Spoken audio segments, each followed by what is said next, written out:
सबसे पहले विद्यार्थियों से ये बात बोलना है, आज का बहुत बड़ा धमाकेदार एक बायोलॉजी में 1 से लेकर के कुल 60 प्रश्नों का लेकर के आया है आपके सामने ग्रीन क्लासेस गौरव सर के माध्यम से।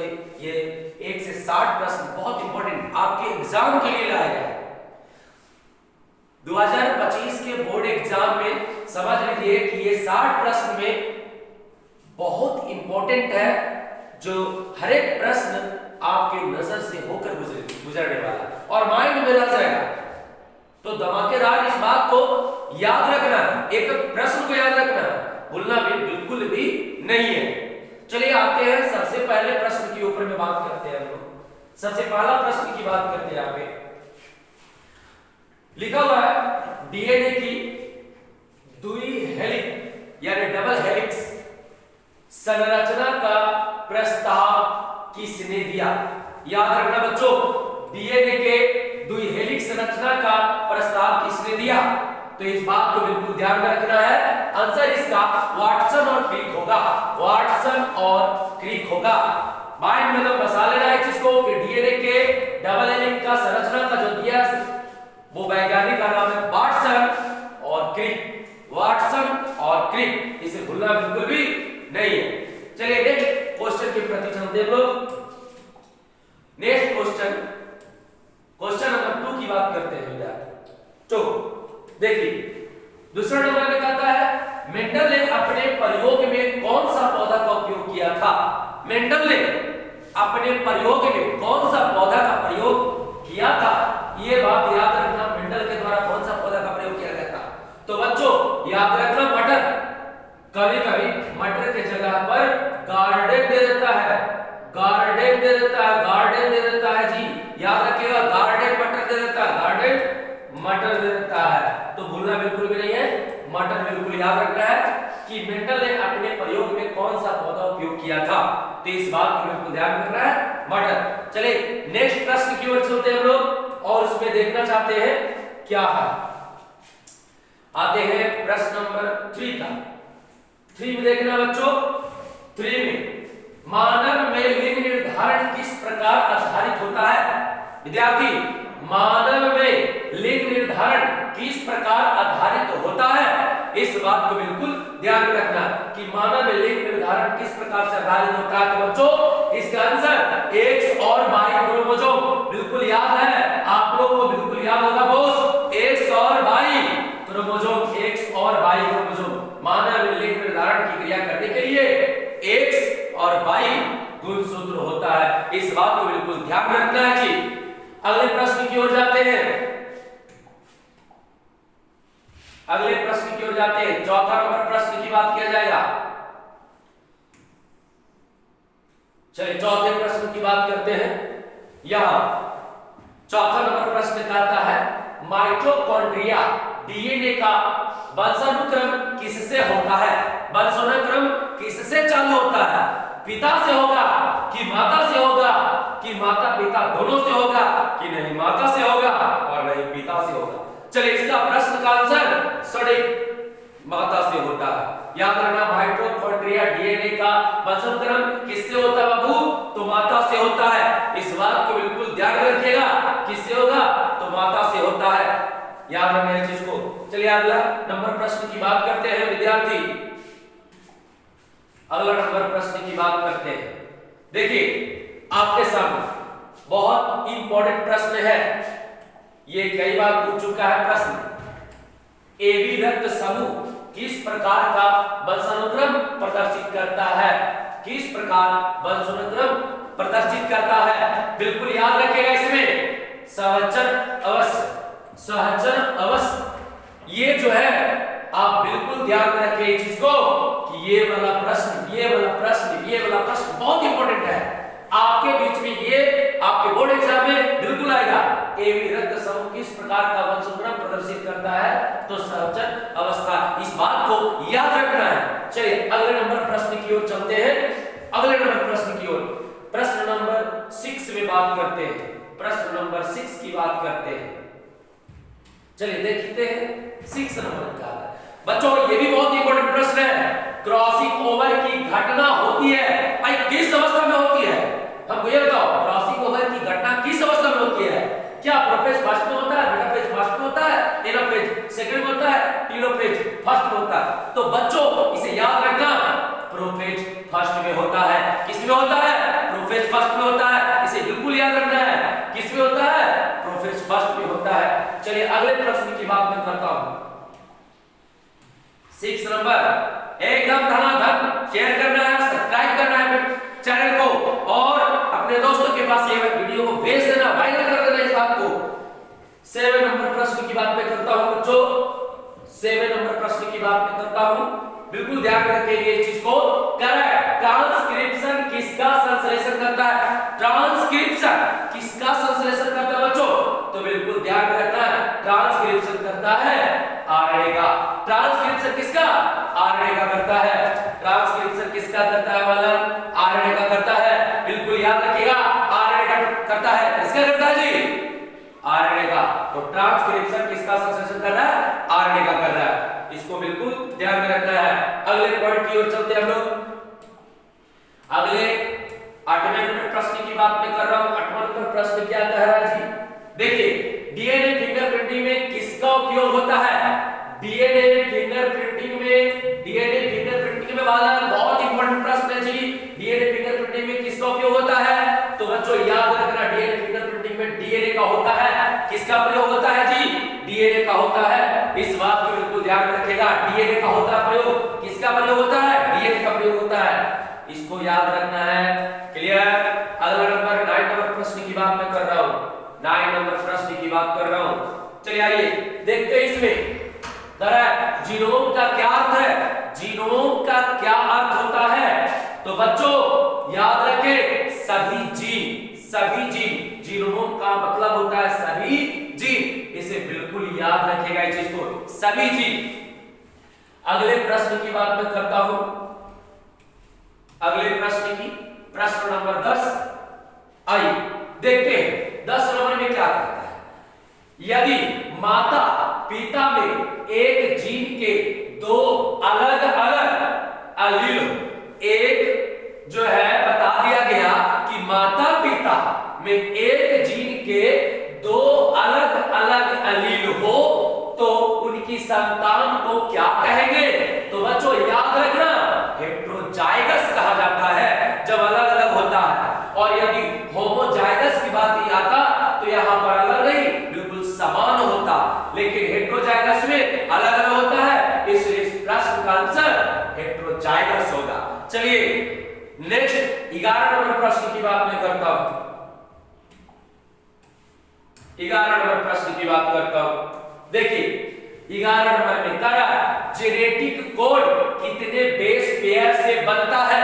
जेनेटिक कोड याद रखें, किसी भी प्रकार के जेनेटिक कोड को निर्माण करने के लिए ना 3 बेस पेयर की आवश्यकता होता है। जैसे में आपको ध्यान रखना है, ए यू जी एक जेनेटिक कोड ये होता है, जैसे जी यू जी एक जेनेटिक कोड ये होता है, जैसे में यू यू जी ये जेनेटिक कोड होता है। इस प्रकार के जेनेटिक कोड, तो 3 जेनेटिक कोड की आवश्यकता होते हैं। वो जेनेटिक कोड कितने बेस पेयर से बने होते हैं? तो 3। बिल्कुल याद रखेंगे इस बात को, इंपॉर्टेंट प्रश्न है, ध्यान रखेंगे इस चीज को। चलिए अगले प्रश्न की ओर चल रहे हैं। 12 नंबर प्रश्न की बात करते हैं। 12 नंबर प्रश्न की बात करते हैं। देखिएगा, ध्यान दीजिए। करा क्या? ट्रांसलेशन की प्रक्रिया किसमें होती है? ट्रांसलेशन की प्रक्रिया, ये बात ध्यान में रखना, ट्रांसलेशन की प्रक्रिया किसमें होती है? तो बच्चों साइटोप्लाज्म। कौन होगा आंसर? साइटोप्लाज्म। ट्रांसक्रिप्शन साइटोप्लाज्म में होता है। अर्थात याद रखेंगे, साइटोप्लाज्म का मतलब होता है साइटो जोड़ प्लाज्म।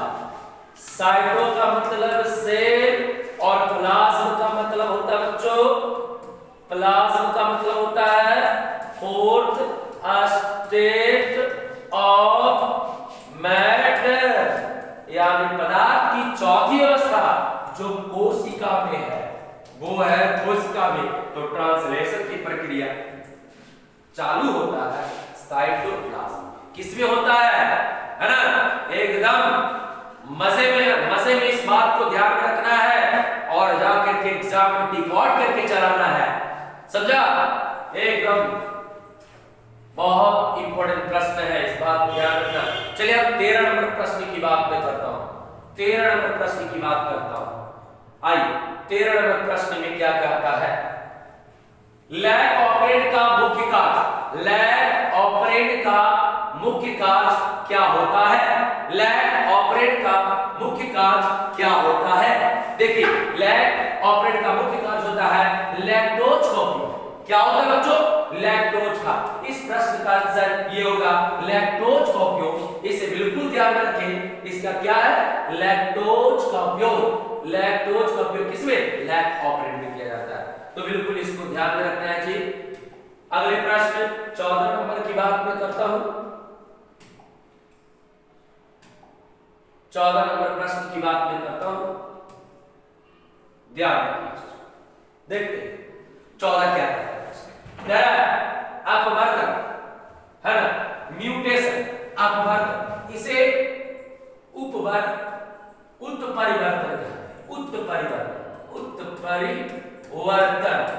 अलग इसे उत्परिवर्तन कहा जाता है। बिल्कुल ध्यान में रखिएगा चीज को, उत्परिवर्तन कहा जाता है, उत्परिवर्तन कहा जाता है, ध्यान रखिए।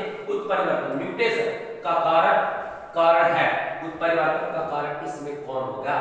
डीएनए अनुक्रमण में परिवर्तन होगा, कि प्रोटीन में परिवर्तन होगा, कि वसा में परिवर्तन होगा, कि कार्बोहाइड्रेट में परिवर्तन होगा, है ना? तो चलिए इस बात को बिल्कुल ध्यान में रखिएगा कि जो है इसमें नहीं प्रोटीन में परिवर्तन होगा, ना वसा में परिवर्तन होगा और नहीं कार्बोहाइड्रेट में परिवर्तन होता, यह नहीं होता है। तो डीएनए के अनुक्रमण में परिवर्तन होता वाला, इसलिए इसका आंसर ए होगा। ध्यान में रखिएगा कि म्यूटेशन का कारण कौन है? डीएनए अनुक्रमण में परिवर्तन होता है। चलिए अगले प्रश्न की ओर चल रहे हैं। अगले प्रश्न की बात मैं करता हूं, प्रश्न नंबर 15। प्रश्न नंबर 15 की बात किया जा रहा है।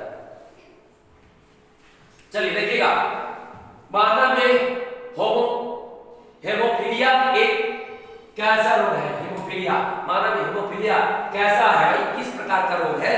चलिए इसके बारे में जानते हैं। तो आप लोग को पढ़े होंगे कि हेमोफीलिया एक लिंग संबंधित विकार है। लिंग संबंधित आपको पता होना चाहिए। हेमोफीलिया एक्स गुणसूत्र पर कोई अतिरिक्त एलील या जीन आ जाता है, इसके कारण ये उत्पन्न होता है रोग। सबसे पहले महारानी विक्टोरिया को हुआ था, लंदन के महारानी विक्टोरिया को हेमोफीलिया हुआ था। तो ये लिंग संबंधित विकार है, इसलिए आंसर इसका बी होता है। चलिए अगले प्रश्न की ओर चलते हैं।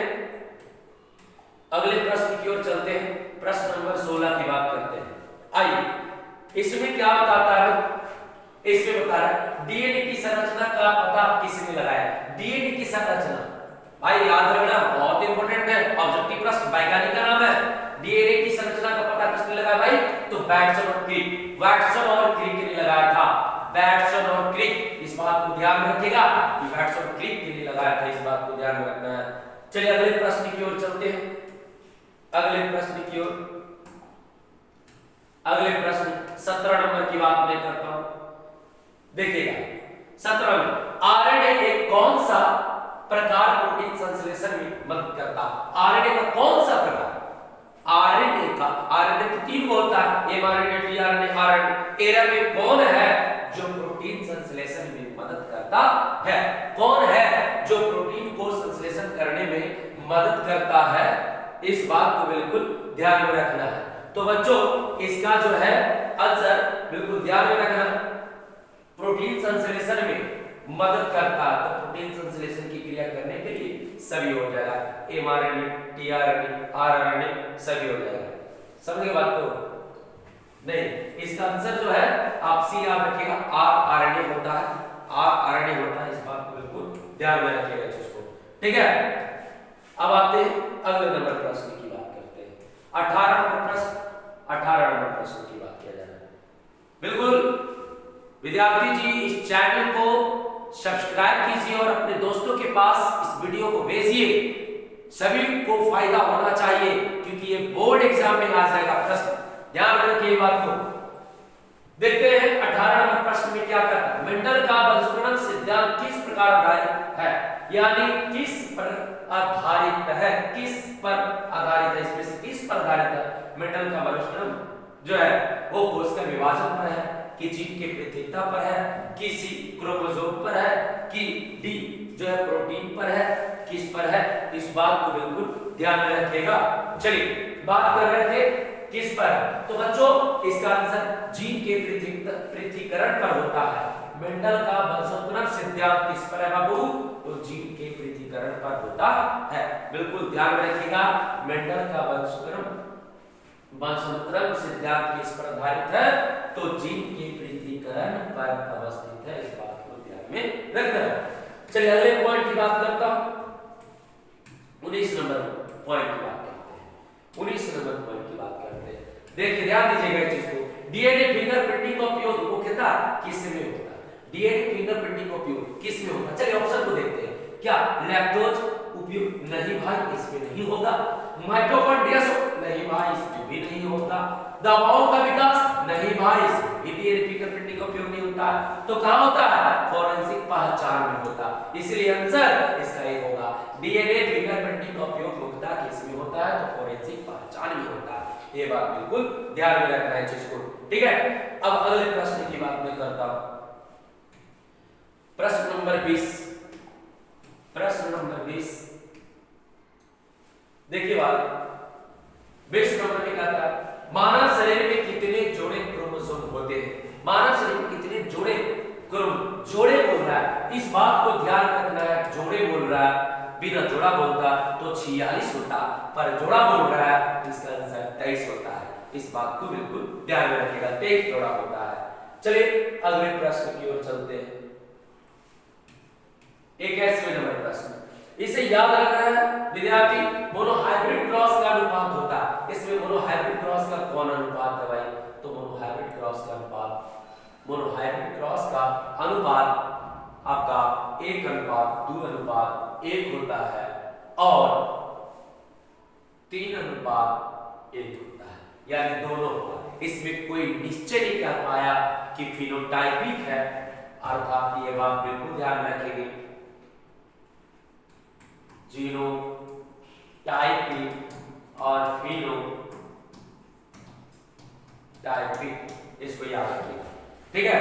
अब आता है प्रश्न नंबर 22, डायहाइब्रिड क्रॉस का अनुपात होता है, डायहाइब्रिड क्रॉस का अनुपात होता है बच्चों, इसमें आ जाएगा 9:3:3:1, ये आता है, डायहाइब्रिड क्रॉस का अनुपात होता है, इसलिए इस बात को ध्यान रखना कि इसका आंसर आएगा। अगले प्रश्न की ओर जाए, 23 नंबर प्रश्न की बात मैं कर रहा हूं, लिंकेड जीन क्या है, लिंकेड जीन क्या है, तो लिंकेड जीन इसको याद रखना है कि लिंकेड जीन क्या है, स्वतंत्रता से पृथक जीन होगा, कि एक ही क्रोमोसोम पर स्थित जीन होगा, कि विपरीत दिशा में जीन होगा, कि कोई नहीं होगा, इस बात को ध्यान में रखना है। चलिए इसमें क्या होगा, लिंकेड जीन क्या है, तो बच्चों इसमें याद रखना है कि एक ही क्रोमोसोम पर स्थित जीन को लिंकेड जीन कहा जाता है, याद रखिए एक ही क्रोमोसोम पर स्थित जीन को लिंकेड जीन कहा जाता है, ऑप्शन बी इसका सही आंसर है। चलिए अगले प्रश्न की बात करते हैं, अगले प्रश्न 24, वह प्रक्रिया जिसमें आरएनए से प्रोटीन बनता है, आरएनए से प्रोटीन बनता है, तो आरएनए से प्रोटीन बनाने वाले को क्या ट्रांसक्रिप्शन कहा जाता है, ट्रांसलेशन कहा जाता है, म्यूटेशन कहा जाता है, कि पूर्ण संयोजन कहा जाता है, इस बात को ध्यान में रखना। तो बच्चों जब आरएनए से प्रोटीन बनता है तो ट्रांसलेशन, उसे ट्रांसलेशन कहा जाता है, इस बात को बिल्कुल ध्यान रखें, ट्रांसलेशन कहा जाता है। चलिए अगले 25 नंबर प्रश्न की बात किया जाता है, इसे बिल्कुल ध्यान में रखेगा, कहता है सहचर्य यानी कोऑर्डिनेशन, सॉरी कोडोमिनेंस, क्या बोलते हैं इसे, कोडोमिनेंस याद रखिएगा, सह प्रभाविता, कोडोमिनेंस का उदाहरण इसमें से कौन आएगा, कोडोमिनेंस का कोडोमिनेंस का उदाहरण कौन आता है बच्चों? इसे याद रखिएगा, क्या मटन का रक्त नहीं। एबी रक्त समूह सिकल सेल एनीमिया की रक्तदाब। बच्चों रक्तदाब तो होगा ही नहीं, मटन का रंग भी नहीं होगा, है ना। और याद रखिएगा इस चीज को कि यहाँ पर सिकल सेल एनीमिया भी नहीं आता है, तो क्या बच गया? खाली एबी रक्त समूह। इसे याद रखिएगा, एबी रक्त समूह कोडोमिनेंस का उदाहरण होता है।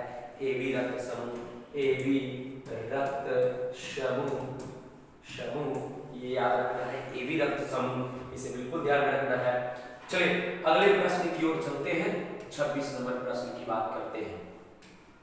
आइए, कह रहा है कि हीमोफीलिया का वंशानुक्रम है।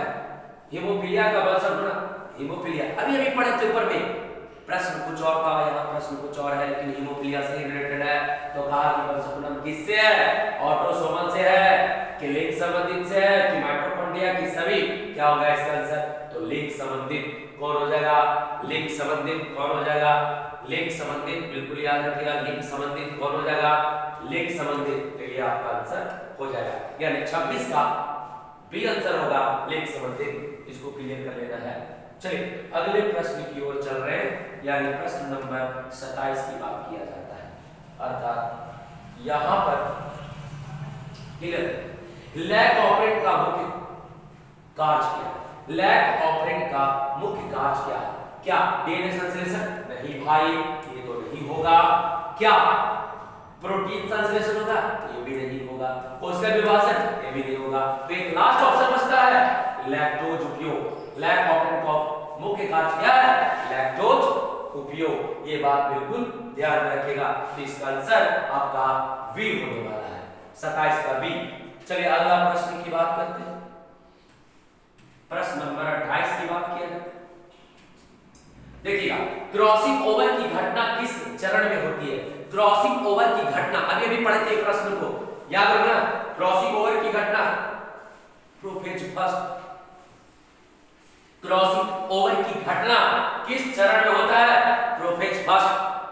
याद रखें बच्चों, एकक प्रश्न याद हो जाना चाहिए, एकक प्रश्न याद हो जाएगा, बिल्कुल याद हो जाएगा। ध्यान से पढ़ना है चीज को।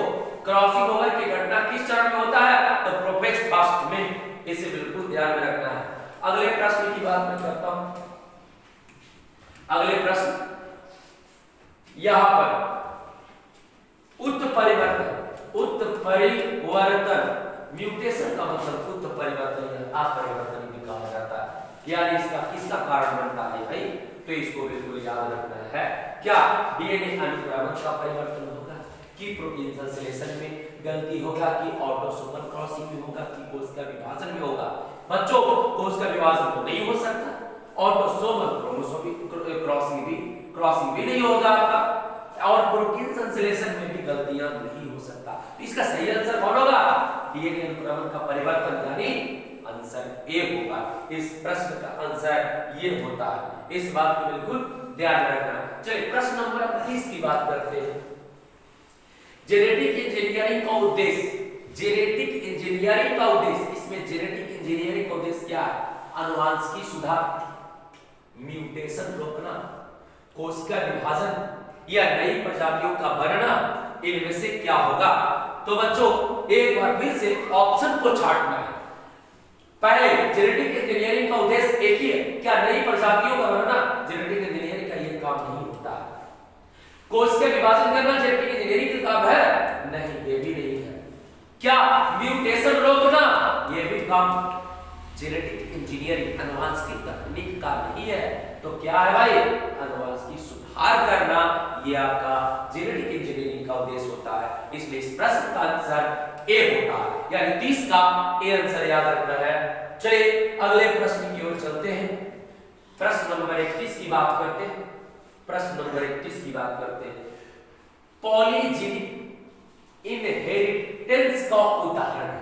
पॉलीजेनिक इनहेरिटेंस का उदाहरण है बच्चों, क्या इसमें से उदाहरण?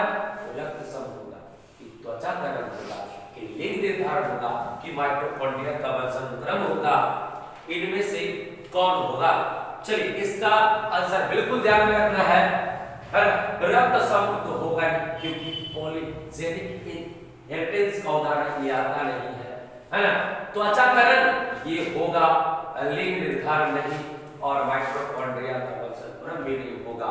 यानी इनहेरिटेंस की बात मैं करूं तो त्वचाकरण जैसे में खरगोश के त्वचाकरण अलील के द्वारा निर्धारित होता है, तो ये पॉलीजेनिक इनहेरिटेंस के अंतर्गत आता है। समझे बात को? चलिए अगला पॉइंट की बात मैं करता हूं। प्रश्न नंबर 32 की बात करते हैं। देखिए 32 में क्या है, माइटोकॉन्ड्रिया डीएनए में वंशक्रम होता है। माइटोकॉन्ड्रिया डीएनए में वंशक्रम होता है। कौन होगा भाई? तो माता से होता है। माइटोकॉन्ड्रिया डीएनए में वंशक्रम होता है तो माता से होता है। इस बात को बिल्कुल ध्यान में रखिएगा। चलिए अगले प्रश्न की बात मैं करता हूं। प्रश्न नंबर 33। प्रश्न नंबर 33 विद्यार्थी जी आप लोग समझ में आ रहा होगा ये बात को, है ना। प्रश्न नंबर 33 देखिए, आनुवांशिकी में उपयोगी बैक्टीरिया, आनुवांशिकी में उपयोगी बैक्टीरिया कौन है? इकोलाई है। कौन होगा? क्या बैसिलस? नहीं, इसका उपयोग होता है। राइजोबियम नहीं होता है। माइकोप्लाज्मा नहीं होता है। भाई इकोलाई का आनुवांशिकी में उपयोग होता है, इकोलाई। इसलिए इसका आंसर 33 का ए होगा। इस बात को ध्यान में रखना है। चलिए मैं अगले प्रश्न की बात नहीं करता हूं। 34 नंबर प्रश्न की बात करते हैं। देखिए इसमें क्या है, जेनेटिक मटेरियल का पहला प्रयोग किया गया था। जेनेटिक मटेरियल का पहला प्रयोग किया था, किसने किया था भाई? मेंडल ने किया, फ्रेडरिक ने किया, हर्शोचेज ने किया, हर्शोक्रीट ने किया। नहीं, ये तो नहीं किया था। हर्शोचेज भी नहीं किया था, मेंडल ने भी नहीं किया था। किया इसलिए फ्रेडरिक ग्रिप्त ने किया। इसलिए इस बात को ध्यान में रखना है कि 34 का आंसर बी होगा। जेनेटिक मटेरियल का पहला प्रयोग जो है फ्रेडरिक ग्रिप्त के द्वारा किया गया था।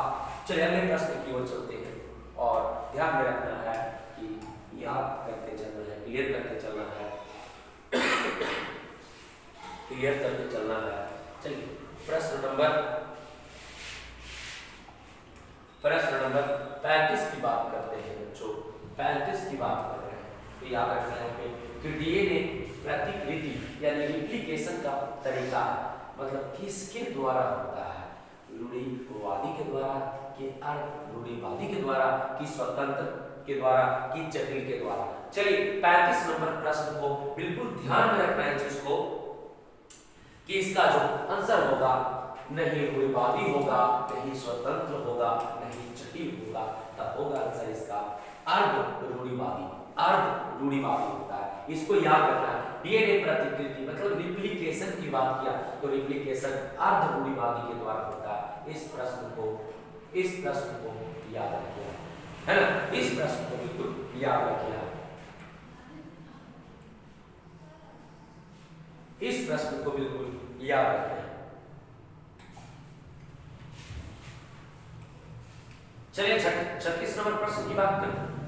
36 नंबर प्रश्न क्या कह रहा है? जीन का वह रूप जो अभिव्यक्त नहीं होता है उसे कहते हैं। जीन का वह रूप जो अभिव्यक्त नहीं होता है उसे कहते हैं। क्या कहते हैं इसके अंदर में? जीन का वह रूप जो अभिव्यक्त नहीं होता है। क्या डोमिनेंट कहेंगे, क्या रिसेसिव कहेंगे, क्या कोडोमिनेंट कहेंगे, क्या इनकम्प्लीट डोमिनेंट कहते हैं? क्या कहते हैं इसको?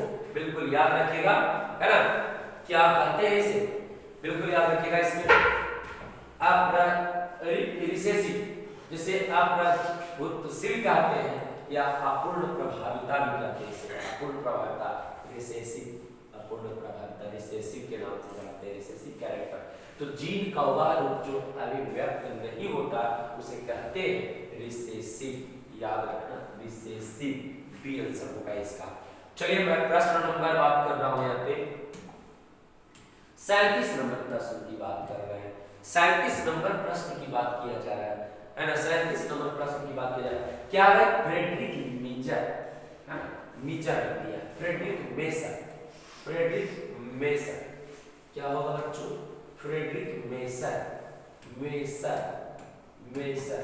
इसको याद रखिएगा। फ्रेडरिक मेसर ने डीएनए को किस नाम से संबोधित किया था? डीएनए को किस नाम से संबोधित किया था? तो न्यूक्लिन। किस नाम से संबोधित किया था? तो न्यूक्लिन। याद रखिएगा इस चीज को, न्यूक्लिन नाम से, ना जीन से, ना प्रोटीन से, ना न्यूक्लियोटाइड से, बल्कि न्यूक्लिन से संबोधित किया था। पहला शब्द के रूप में बात को ध्यान रखना है। चलिए अगले प्रश्न की बात मैं करता हूँ। 38 नंबर प्रश्न की बात किया जाता है। बच्चों बहुत इंपॉर्टेंट प्रश्न है, वीवीआई प्रश्न है, इंपॉर्टेंट है, ये आने वाला है आपके 2025 बोर्ड एग्जाम में एकदम बिल्कुल पूछेगा ये बात, ध्यान रखना। जेनेटिक कोड में कितने प्रकार के कोड होते हैं? भाई जेनेटिक कोड में कितने प्रकार के कोड होते हैं? तो बच्चों आसान है, सब लोगों को याद है, 64। याद रखना 64। कितना? 64। जेनेटिक कोड में कितने प्रकार के कोड होते हैं? तो 64 कोड होते हैं। ये बिल्कुल ध्यान में रखना है चीज को, ठीक है। चलिए अगले प्रश्न की ओर चलते हैं। अगले प्रश्न की ओर चलते हैं। प्रश्न की बात अगला करते हैं। क्या भाई? डीएनए की प्रति बनाने की प्रक्रिया को क्या कहते हैं?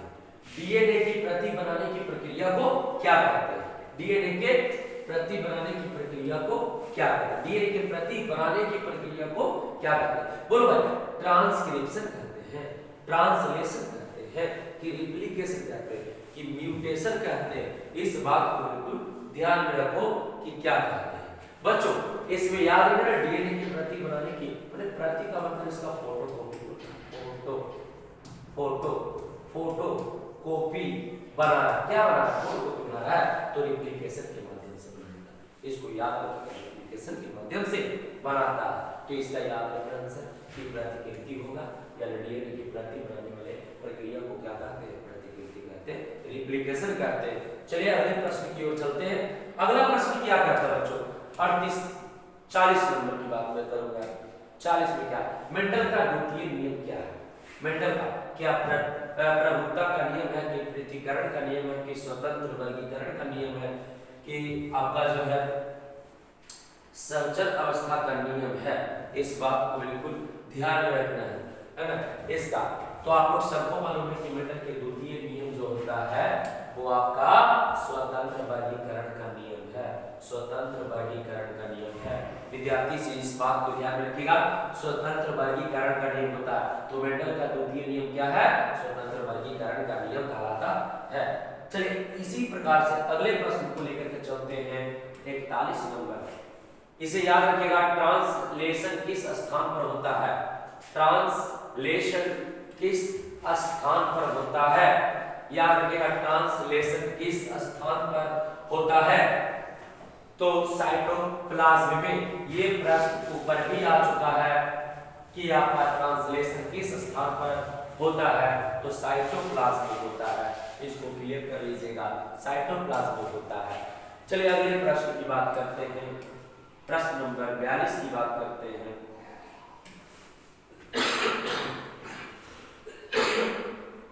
42 की बात करते हैं। चलिए देखिएगा, मानव लिंग निर्धारण में बाई क्रोमोसोम का क्या कार्य है? बाई क्रोमोसोम का क्या काम है? तो पुरुष का विकास करना। स्त्री का विकास तो होगा ही नहीं, लिंगहीनता तो होता ही नहीं है, कोई भूमिका नहीं, ऐसा तो बात ही नहीं है। तब पुरुष का विकास करेगा जी। याद रखिएगा, मानव लिंग निर्धारण में बाई क्रोमोसोम का क्या कार्य करता है? तो पुरुष का विकास करता है। इस बात को बिल्कुल ध्यान रखिएगा, पुरुष का विकास करता है। चलिए अगले प्रश्न की ओर चलते हैं और ध्यान में रखिएगा ये बात को, ध्यान में रखना है। अगले प्रश्न है 43 क्या ह्यूमन जीनोम प्रोजेक्ट की शुरुआत कब किया? किस वर्ष हुआ था? यानी शुरू किस वर्ष हुआ था? किस वर्ष हुआ था? बिल्कुल ध्यान में रखना, ये इंपॉर्टेंट है, यही एक डेट है जो पूछ सकता है। इसे याद रखना है 1990 किसी का बर्थडे भी हो सकता है 1990, और उसी दिन ह्यूमन जीनोम प्रोजेक्ट का शुरुआत किया गया था। इस बात को बिल्कुल ध्यान में रखना, ठीक है। चलिए अगले प्रश्न की बात करते हैं। प्रश्न नंबर 44, क्रॉसिंग ओवर के कारण जीन में क्या होता है? क्रॉसिंग ओवर के कारण जीन में क्या होता है? क्या विभाजन होता है, पुनः संयोजन होता है, समस्थानिक परिवर्तन होता है, कि प्रतिस्थापन होता है? क्रॉसिंग ओवर के कारण जो होता है वो आपका समस्थानिक होता है, नहीं पुनः संयोजन होता है। क्या होता है बच्चों? पुनः संयोजन होता है। इस बात को बिल्कुल ध्यान रखिए, क्रॉसिंग ओवर से पुनः संयोजन होता है। अगले प्रश्न की ओर चलते हैं। अगला प्रश्न 45 नंबर, इसको क्लियर कर लीजिएगा। 45, जेनेटिक बीमारी सिकल सेल एनीमिया का कारण है। जेनेटिक बीमारी सिकल सेल एनीमिया का कारण है, इस बात को बिल्कुल ध्यान में रखिएगा। डीएनए म्यूटेशन क्या कारण है बच्चों?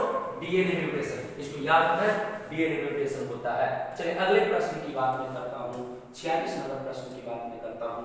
यानी आरएनए के कौन से प्रकार प्रोटीन संश्लेषण में भूमिका निभाता है? आरएनए के कौन से प्रकार प्रोटीन संश्लेषण में भूमिका निभाता है? प्रोटीन संश्लेषण कौन सा भूमिका निभाता है? तो बच्चों आप लोग को याद होना चाहिए कि आरएनए, राइबोसोमल आरएनए जो है प्रोटीन का संश्लेषण करने में भूमिका निभाता है। चलिए अगले प्रश्न की बात मैं कर रहा हूं। अगला प्रश्न की बात कर रहा हूं। डीएनए में बेस जोड़ी किसके बीच होती है? बेस जोड़ी किसके बीच होती है? Adenine, thymine, guanine, cytosine. Adenine, guanine, thymine, cytosine. Adenine, cytosine, guanine, thymine. Adenine, uracil, guanine, cytosine. देखिए भाई, एडेनिन कभी यूरासिल के साथ नहीं आता है, गुआनिन कभी साइटोसिन, गुआनिन साइटोसिन के साथ आता है, पर ये जोड़ नहीं खा रहा है। एडेनिन साइटोसिन ये भी कभी नहीं आता है, गुआनिन थाइमिन कभी नहीं आता है, एडेनिन गुआनिन कभी नहीं आता है, थाइमिन साइटोसिन कभी नहीं आता है। एडेनिन थाइमिन के साथ और गुआनिन साइटोसिन के साथ, इसलिए आंसर इसका ए होता है। यानी 47 प्रश्न का आंसर ए होगा, एडेनिन थाइमिन गुआनिन साइटोसिन होता है। बच्चों अगले प्रश्न की बात मैं कर रहा हूं, यहां पे बिल्कुल ध्यान में रखना है चीज को। 48 नंबर प्रश्न है, इसे बिल्कुल ध्यान रखें। लिंक्ड जीव को अलग करने के लिए कौन सी प्रक्रिया जिम्मेदार होता है? कौन सी प्रक्रिया इसमें? तो बच्चों रिप्लिकेशन है, जिसके माध्यम से लिंक्ड जीव को अलग किया जाता है। प्रतिकृति, इसको रिप्लिकेशन के नाम से भी जानते हैं बच्चों, इसलिए ध्यान रखिएगा, इस चीज को क्लियर हो जाएगा तुम्हारा। अगला 49 नंबर प्रश्न की बात मैं करता हूं। आइए, कहता क्या कि एपिजेनेटिक्स का अध्ययन किसका करता है? एपिजेनेटिक्स का अध्ययन किसका करता है? एपिजेनेटिक्स का अध्ययन किसका करता है? इस बात को बिल्कुल ध्यान में रखना है, एपिजेनेटिक्स का अध्ययन किसका करता है? तो बच्चों याद रखना, जीव अभिव्यक्ति में परिवर्तन, ये एपिजेनेटिक्स का अध्ययन होता है। इस बात को ध्यान रखिएगा कि इसमें जीव अभिव्यक्ति में परिवर्तन होता है। चलिए अगले प्रश्न की बात मैं करता हूं, 50 नंबर प्रश्न की बात करता हूं। ऑटोजोम क्या है? ऑटोजोम क्या है? इसको याद रखना। ऑटोजोम किसको कहते हैं? लिंग निर्धारण क्रोमोसोम को, कि लिंग निर्माण के अस्तित्व सभी क्रोमोसोम को कि किसे कहा जाएगा? चलिए देखते हैं। माइटोकॉन्ड्रिया जीव या केवल वंशगत जीव किसको कहेंगे भाई? जल्दी से आंसर। लिंग निर्माण के अतिरिक्त सभी क्रोमोसोम को बोला जाता है ऑटोजोम। क्या होता है? तो ये होता है। चलिए ये भी बात क्लियर हो गया है। पर अब हम बात करते हैं बच्चों 51 नंबर प्रश्न की। जेनेटिक काउंसलिंग किसके लिए उपयोग होता है? जेनेटिक काउंसलिंग किसके लिए उपयोग होता है? जेनेटिक काउंसलिंग किसके लिए उपयोग होता है? बच्चों इसको याद रखिएगा, जेनेटिक काउंसलिंग किसके लिए उपयोग होता है? तो बच्चों अनुवांशिक रोग की पहचान के लिए, डीएनए संश्लेषण के लिए, क्रोमोसोम्स और असामान्यता के लिए, कि सभी के लिए? तो सभी के लिए होता है बच्चों। ये बात बिल्कुल ध्यान में रखिएगा, इस चीज को सभी के लिए होता है। चलिए अगले प्रश्न की बात मैं करता हूं। यहाँ पे 52 नंबर प्रश्न की बात करते हैं। कहता है क्या कि वह जीन जो एक गुण को नियंत्रित करता है उसे क्या कहते हैं? जो एक गुण को नियंत्रित करता है, जो एक गुण को नियंत्रित करता है उसे क्या कहते हैं? एक गुण को नियंत्रित करने वाले को क्या कहा जाता है? बच्चों इसे कहते हैं पॉलीट्रॉपिक जीन। कौन सा जीन बोलेंगे? पॉलीट्रॉपिक जीन बोला जाता है। तो वह जीन जो एक गुण को नियंत्रित करता है उसे पॉलीट्रॉपिक नियंत्रण कहते हैं। तो ये भी बहुत इंपॉर्टेंट प्रश्न है, इसे भी बिल्कुल ध्यान में रखना है। चलिए अगले प्रश्न की बात मैं करता हूं। प्रश्न नंबर 53, जीनोम क्या है? बच्चों जीनोम क्या है? अभी एक प्रश्न ये भी आया था, बिल्कुल सभी जीन। क्या होगा इसका आंसर? सभी जीन। याद रखिए अगला प्रश्न का आंसर 54 नंबर प्रश्न है। बच्चों आरएनए की कौन सी किस प्रोटीन निर्माण स्थलों को एमिनो एसिड पहुंचाती है? पहुंचाने का काम करता है। कि कौन एमिनो एसिड को पहुंचाता है बच्चों? तब भाई जानते ही हैं a messenger RNA, T transfer RNA, R ribosomal RNA. तो भाई ट्रांसफर करेगा टीआरएनए, इसका आंसर टीआरएनए होगा। चलिए ये भी क्लियर हो गया। अब प्रश्न नंबर मैं 55 की बात में करता हूं। प्रश्न नंबर 55 की, माइटोकॉन्ड्रिया डीएनए वंशक्रम किस प्रकार का होता है? माइटोकॉन्ड्रिया डीएनए वंशक्रम किस प्रकार का होता है बच्चों? तो माता के द्वारा होता है। किसके द्वारा होता है? माता के द्वारा होता है ना? माता के द्वारा होता है। इस बात को बिल्कुल ध्यान में रखिएगा। चलिए 56 नंबर प्रश्न की बात मैं करता हूं। क्रोमोसोमल थ्योरी ऑफ इनहेरिटिंग के जनक कौन है? क्रोमोसोमल थ्योरी ऑफ इनहेरिटेंस का जनक कौन है? इस बात को बिल्कुल ध्यान में रखिएगा। आंसर होगा सटन और बेवेरी। सटन और बेवेरी क्रोमोसोम थ्योरी का सटन बेवेरी होता है। इसको याद रखना बच्चों। अगला नंबर प्रश्न की बात मैं करता हूं। 57 नंबर प्रश्न की बात करते हैं। 57 में क्या करता है? मानव में सबसे सामान्य जेनेटिक विकार कौन है? मानव में सबसे सामान्य जेनेटिक विकार कौन सा है? तो इसको याद रखिएगा बच्चों कि आपका जो है हेमोफीलिया तो नहीं होगा, सिकल सेल एनीमिया नहीं होगा, तो थैलेसीमिया होगा। इसलिए इसका आंसर थैलेसीमिया हो जाएगा। और आता है प्रश्न नंबर अगला 58 बच्चों, ये लास्ट प्रश्न है, इसको बिल्कुल ध्यान में रख लीजिएगा कि डीएनए और आरएनए का मुख्य अंतर, लास्ट प्रश्न है, इस बात को बिल्कुल ध्यान में रखिएगा कि क्या होता है ना? डीएनए और आरएनए का मुख्य अंतर क्या है?